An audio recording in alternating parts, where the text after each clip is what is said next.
Chris Keys for PremierGuitar.com, hanging out with the guys from Every Time I Die. I got Jordan, Buckley. Hello. Good. And we got Andy. Hey. Both these young chaps play guitar for the band. So first off, Jordan, what's your guitar of choice? An ESP Eclipse. They're very nice. They as a company they send me them and they let me play them, and they are pretty much all I need in a guitar. What do you have for pickups, particular? Just the EMGs. Normally, I kind of find something that I like and I stick with it. I'm not really much of an experimenter when it comes to gear.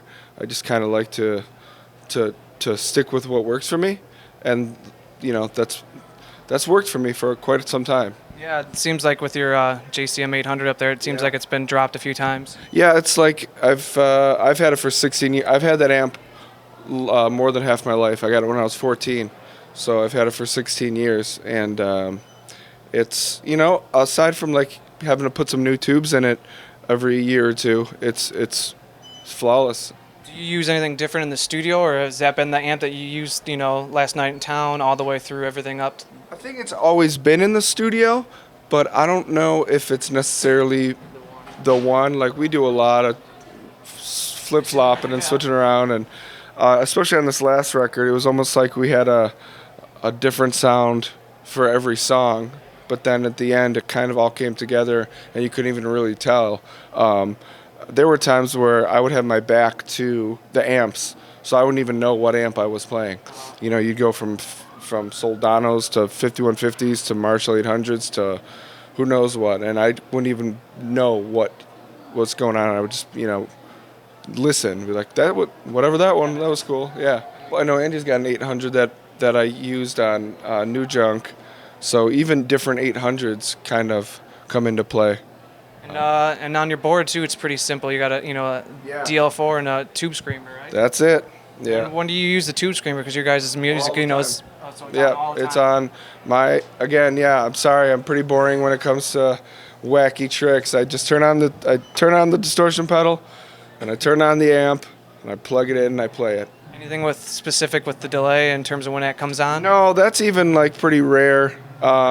Just I'll do like a slight echo for some leads here and there, or like I like to use the loop whenever some rowdy stage diver knocks me out of tune or something. Like, I don't want to just cut dead and so the whole crowd's looking at me while I tune. If I put a little pig slide loop on it, people think I'm just trying to be like ambient and cool, but only really when I have to.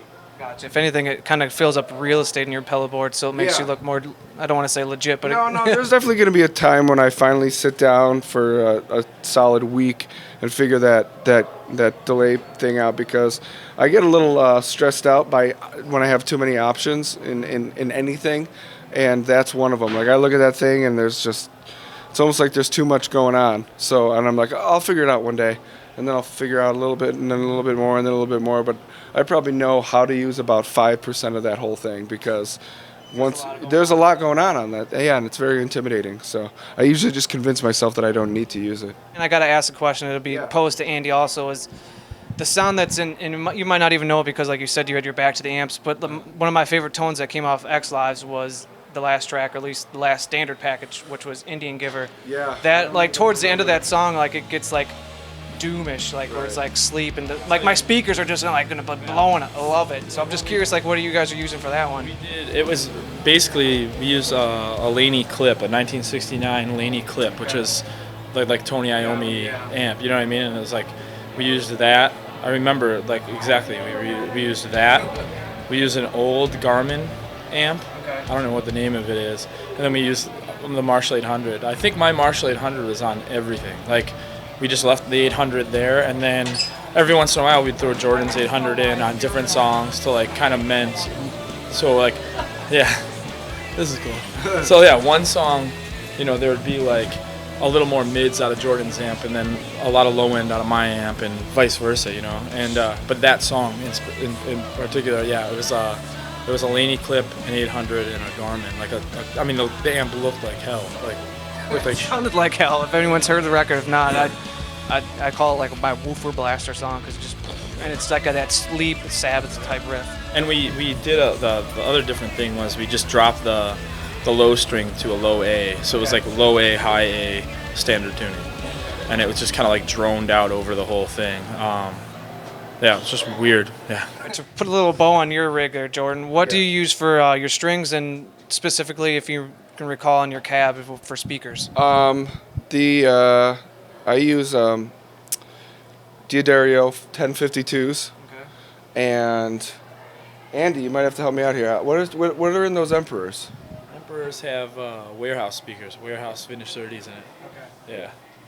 And the Marshall just comes right from Guitar Center, so. Nothing tricky there. No, nothing tricky. Again, I apologize. Well, we'll move to Andy. Andy, we started before we saw you on stage. You were using the nice beat up Les Paul. Tell us about that again. Like I said, I've always wanted a Black Beauty, like a Les, like the custom Black Beauty, and then I had the opportunity to get one, and yeah. And the best part is I duped the label at the time to buy it for me. It's like, I need this guitar for a recording, and they were like, all right, and they sent me a check, and then I went and bought it. What recording was that? Hot Damn. Yeah, I think so. Yeah. So you've had that for a good time now. Yeah. Is that like your main the main Kind raw? of like my main guy. It always comes back. Like the last year, I started I swore to myself I would never use Fenders, and then out of nowhere, I started watching YouTube clips of Richie Blackmore, and I got really into I got really into Fenders. Yeah. So I bought I had an old Tele Deluxe 72 reissue that I had kicking around, and I ended up using that. And I was using that for a long time. I used that a lot on X Lives. And I don't think I used the custom once on X Lives. I used a Tele, I used a beat up old Studio on X Lives, and that was it. I just tried these new lace. This isn't a lace. This is a 498, just like Gibson 498. Okay. But I had a lace turbo Hemi in there, set, and it did not sound anything like the sound clip that they had online. So I changed it really quick. It sounded like a really weak P90. And I'm not talking shit about lace. I don't know if your pickups sound bad or good. That pickup didn't sound good. So yeah, I just changed it just the other day, so I started using it again. What did you prefer, or what did you hear that mixed well with X Lives, that the Les Paul kind of was in hibernation and the Telecaster came out and kind of did its thing? A twang, it had just that bolt-on neck feel to it, and I had an EMG 60 in it, for the recording. So it was their homegrown pickup. Joe hated it, but it had a really good sound. It just had it was nice and full, but every single time I hit a single note, it popped. And then mostly on the rhythm tracks, I used that beat up old Studio that I had, and that had an EMG 81 in it. And what about, I know that you have your impressive stack of orange 412 cabs. What's tucked behind there then? I 1986 JCM 800. That's the one I've had for years. And then in Buffalo, there's a dude that made me that he has his own little company. He was a repair guy, and he started making amps. And it was really funny. One of our friends that works at Goo Goo Dolls Studios hit us up and was like, "Yo, come in and try this dude's amp." He's the guy that fixes all of our amps. He's got this amp. I went and tried it out, and it's killer. It's like a Soldano with a shit ton of mids. What's that called? It's called a Bison AW77. I was born in 1977, and it's Andy Williams. So me and the guy molded how it should sound, and it's. What were some of the things that you kind of were picking out? Tweak that, change this, maybe some different tubes, or what was some specifics that you were going for? We did KT88s. It only has 2 KT88s in it. It's run really hot. Okay. And basically what I wanted was, I wanted an amp that had a lot of low mids, a crazy amount of low mids, where the Marshall has a good blend of low mids and high mids. I wanted this thing to just be when I palm muted it, I wanted it to sound like a building was gonna break. So, not that it's scooped, but when you're standing in front of it, it hits you hard. Yeah. But when you palm mute, it's it's huge. And that's basically it. And there's little things that when I get home, I'm gonna try. This is the first tour I've brought it on.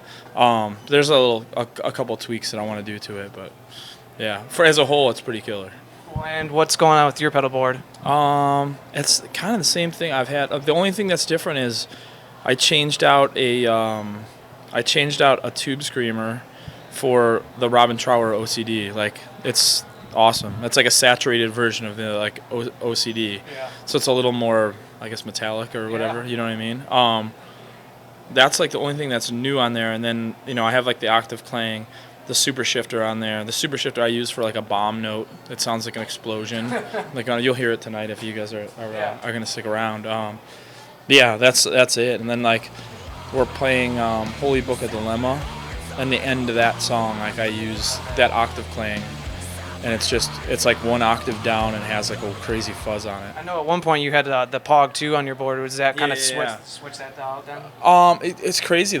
I didn't use Pog I've used it the last 2 records with Steve Evitz. We did Pog on like every slow part that was like a slow single note part. Wow. I had like this weird. I kind of like made it sound kind of like like an electric piano, and I had it like in the background. Where this one we didn't use it at all. So you guys actually did use keyboards in the recording. Kinda, yeah. Parts, like- Yeah. And it was, like a piano. It's like I think on revival mode, I hit one key, like ding, ding, ding, ding, ding, ding through the whole thing. But yeah, that Pog for some reason just didn't get any play, didn't get any action on this recording. Whatever. So I just took it off my pedal board. Gotcha. Yeah. And until we do like a song that I would use it on, I bring it back. I guess the only other question I have for you guys is, since you guys both have JCM 800s, besides the fact that they sound pretty durable to you guys aren't complaining anything about it. Why that amp? Why that specific 800? Was it anything? When you go into the guitar store to buy it, what was drew you to it? I got it from. I bought it off. It's got some history. Mine actually came from like Buried Alive, that came from Snapcase, and that came from Sick of It All. So it was just like I was in my friend. I needed an amp. He was selling it. That was that. I don't really like to use 800s overseas. When we go overseas, I'll use like either a 5150 or an orange Thunderverb. So it's almost like, I was talking earlier, it's almost like every 800 is different. Mm-hmm. And I just happened to land myself an awesome one when I was young, and so I just held on to it. Yeah. What about you, Andy? Same. My theory is this: I think every amp that anyone uses, any modern amp, is based off 51 or off a Marshall 800. Yeah. So it's like Bogner's, Soldanos, like they're all trying to be a Marshall 800, and they're putting their own tweaks on it. So exactly, man. And like the one thing that kind of cinched it for me, because for a long time I was kind of always on a quest, you know what I mean, for some sort of tone or whatever. And I always go back to my 800, and the one thing that cinched it for me is like, I remember somehow I had worked out being side stage for Slayer, and I looked at Hanneman's rig, and Hanneman had his 800 set up exactly the same way I had mine set up, like to a T, down to like his like tube screamer. And I was like, all right, well, if it works for him, it fucking works for me. And that was literally it. It was like Hanneman's like one of my idols. So like, Slayer approval. yeah. And that was, if that dude used it on Divine Intervention, I think Divine Intervention is my favorite guitar, like aggressive guitar tone. And if he did that on that, then I'm gonna use that. Yeah. All right. Well, I would be remiss if I didn't mention you guys' new album that just dropped a couple weeks ago. X Lives. A couple days ago. I misspoke. I'm sorry. But if you guys want to speak about, you guys go on tour for the next couple weeks, and then on Warped Tour. So check it out. If you want to find out, where should they go online to find out more about the record, tour, anything? Everytimeidie.net, I believe. Yeah. We have like everything. Yeah. Twitter, Every Time I Die, Tumblr, Riffer Madness. We're easy to find. And yourself, you're doing some art stuff, so people want to check out your artistic side. Oh, yeah. Go to jbww.com. That's how I keep busy in between, shows when we're not on this tour. This tour's got some gnarly drives. But whenever there is free time, I like to occupy it with some drawing, some illustrating. Maybe tomorrow. We have a day off finally. You never know. Maybe you could draw the next record album. Maybe. And Andy, he's on Twitter. So Andy, if you want to. I know we just started a podcast too. Our podcast. We call it a podcast because my nickname on Twitter's Pud. What does that cover? What kind of topics? Everything. We basically, it's just a week in review of Every Time I Die. So like every Sunday we do it. Like we did it last night before we went to bed. It's like this one's 2 hours long. And we talk about everything that's happened within the week for Every Time I Die. Anything that happens, like comes through our email, anything that happens at shows. We do like show by show reviews of like what we were thinking and like what stood out for us and stuff like that. It's really cool. So It's real fun. I don't know how I like it. really get. I don't know how. You just go online. You guys will probably put it on your Yeah. Twitter. Yeah, we Yeah, put it on yeah, our yeah. Tumblr and we put it on our Twitter and Our stuff like Facebook. Every time Facebook.com. Every time I die. that. Yeah. There's So yeah, actually too much stuff. There's too much stuff. You guys are spread out too, Yeah. too thin. if you just search Every Time I Die podcast or podcast, it'll come up. You'll find it. Yeah. All right. Well, thank you guys again. you. Thank you. Man, Handshake on camera. I feel so professional. Everyone, this is Chris Keys for PremierGuitar.com.